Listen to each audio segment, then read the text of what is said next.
Today we are solving the question number 8 of exercise 4.3 of class 10 mathematics. So the question is that a train travels 360 km at uniform speed.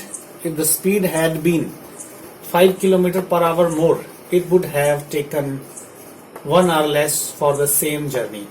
Find the speed of the train. So this is a very simple question. Here basically you have to find the speed of the train. Okay, so it says that the train has traveled 360 km, okay, in a certain amount of time, and if the speed of that particular train would have been 5 km per hour more, so it would have taken, this is written here, 1 hour less. Okay, so as usual in this type of question, first of all we will convert this statement into a equation, and then we will convert that equation into a quadratic equation, and then we will solve that quadratic equation. Okay, so let us solve it. Okay, so let us solve it. So solution for this. First of all, I'll just draw a diagram so that you can clearly understand, but basically this question is asking for, there is a distance which is 360 km. Okay, now a train is traveling with a certain speed. Okay, so I'll assume that speed. Okay, so let the speed of train is equal to x kilometer per hour. I'll assume it as a x kilometer per hour. Okay, so now how much time it will take for 360 km? Okay, so therefore time taken to 360 km journey. Okay, so that will be equal to, now remember one thing. Okay, you should remember one thing, that speed is equal to distance upon time. Okay, so it implies that this time will come here, so time will be equal to distance upon speed. Okay, this v is speed, so here distance is 360 km and the speed v is x, so this much of hours. Okay, so the train will take 360 upon x hours to travel this 360 km distance. Okay, if train travels 5 km per hour faster, okay, then speed will be x plus 5 kilometer, this is kilometer per hour. Okay, if the train is traveling at 5 km faster than the earlier speed, then the current speed will be x plus 5, because the earlier speed is x. Okay, so now the current speed will be x plus 5. Okay, so therefore now the time taken to cover this 360 km would be, so time taken to cover 360 km, this will be equal to how much? Again, from say distance upon speed, so distance is again 360 and this time speed is x plus 5, so this much of hours. Okay, now I hope this is clear to you, how I have written these two expressions. Now again see the question.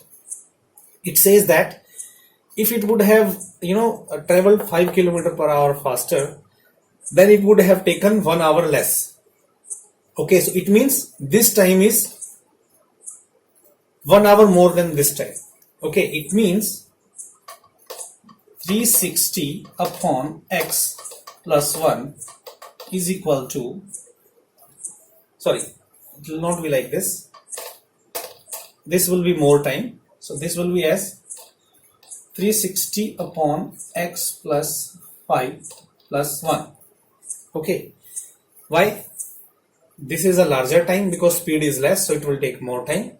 Now the speed is more, speed is faster, so it will reach earlier, so this time is less. Okay, and this time is less than 1 hour from this time. So if I will add 1 to this time, so it will become this. So that is why I have written 360 upon x is equal to 360 upon x plus 5 plus 1. Now we have covered the first part, that we have converted this statement into a equation. Now the second part, we will convert this equation into a quadratic equation and then we will solve it. Okay, so now I will simplify it. 360 upon x, this is equal to, I will add it, so it will be 360, okay, plus x plus 5 upon x plus 5. I hope it is clear to you. Okay, I have taken denominator as common and multiplied this by x plus 5, so it has come as this. Okay, so now this will become 360 upon x will be equal to 360 plus 5 will be 365 plus x upon x plus 5. Okay, now I will cross multiply this. I will take this term to this side and this x to this side. So it will become 360 into x plus 5. Okay, this will be equal to x into 365 plus x. Okay, now I will open this both brackets. It will become 360 into x will be 360x plus 360 into 5 will be, this will be 0, 6 into 5 is 30 and 3 into 5 is 15, it will be 1800. Okay, you can multiply it here also. I have directly multiplied it. Okay, 5 into 0 is 0, 6 into 5 is 30, 5 into 3 is 15, 15 plus 3 is 18. This will be equal to 365x plus x square. Okay, fine. I will again simplify it. I will bring both these terms to this side. Okay, so it will be 360x. Okay, this will become minus 365x when this will come to this side, right? This plus x will become minus x square and plus 1800 will be similar and it will go to become 0 because I have moved both this term to this side of equation. Okay, again I will simplify. I will bring this x square to here because I will rearrange it. Now 360 minus 365 is minus 5x. Okay, and this is plus 1800, this is equal to 0. Now I will multiply this whole term by minus 1 because I want to get rid of this minus sign. Okay, so it will not make any difference. So if I will multiply this with minus 1, so it will become minus x square will be plus x square, minus 5x will be plus 5x, and plus 1800 will be minus 1800. This will be equal to 0. Okay, so now this is the quadratic equation which we have got.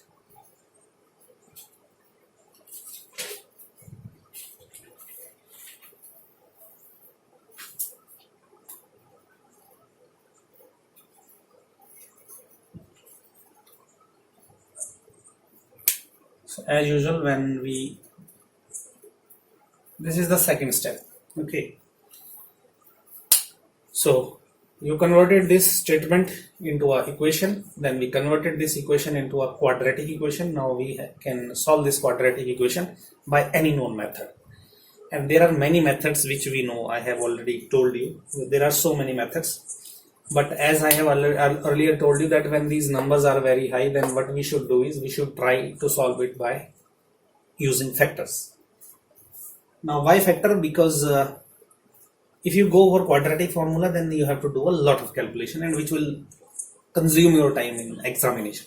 Okay, so I'll solve it by using factorization. So basically, see, I have already explained how you can do it, but I'll try to again explain it in a detail that I'll do the rough work somewhere here. Okay, so what should happen is that this x square will be as it is. Now, I will split this into two terms in such a way that when they add up, they should become plus, and when they multiply, they should become negative 1800. So it means one term has to be positive, another term has to be negative, and minus 1800 will be as it is. Okay, basically I have to split this 5x into two terms. One will be positive, one will be negative. Okay, by positive negative, because when I will multiply those two, they should come negative, and when I will add, they should become positive. Okay, so the positive number will be higher, the negative number will be lower. Why? Because if the positive number is lower, then it will become negative. So positive number has to be higher. So now this is a tricky actually. So basically now just think of it. There has to be two number whose difference is 5, and they should multiply up to 1800. Now suppose 40 and 50. Okay, it will become 2000. So they are actually close. 14 and 1500 are close. Okay, it means that the number they will be of the order of 40 and 50. In this range they should be, but they should multiply to 1800, not to 2000. Okay, I have just given a hint that 40 and 50, if I multiply them, they approximately become 2000. So the number in which I have to split this, they will be of the range of 40 and 50. Okay, now see, I have basically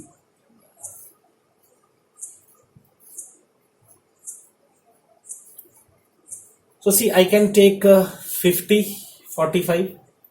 They will be, if this is minus 50 and plus minus 45 and plus 50, the difference will be 5x, but they will not multiply to 1800. Okay, so actually they will become 0, 5, this much. So then next choice I have got 40 and 45. Okay, minus 40 plus 45. If I'll multiply them, so they will become 1800. You can see it. 5 into 0 is 0, 5 into 4 is 0, 4 into 4 is 16, 16 plus 2 is 18. So that will become minus 1800. If you want to know in detail how to do it, you can watch my videos how to solve this quadratic equation using factorization. Okay, so now our two number is plus 45x and minus 40x. I hope this is a tricky part actually. I hope you understood what I am trying to explain. Okay, so now I will take x common from these two. So I will be left with x into x plus 45. Okay, because x I have taken outside. Similarly, I'll take minus 40 common. Inside I will be left with x and plus 45. So this is equal to 0. Now I will take x plus 45 common. Okay, so x plus 45 is common. So inside I am left with x minus 40. X minus 40. So this is equal to 0. Now I have got two values. One is x plus 45. This is equal to 0, or x minus 40 is equal to 0. Okay, so which implies x is equal to minus 45 is one solution, x is equal to plus 40 is another solution. Okay, now these are the root of basically this quadratic equation. Okay, these are the root of this quadratic equation. Now because x is speed, now because we are not finding the root of this quadratic equation, our final aim is to find the speed of the train. Okay, so now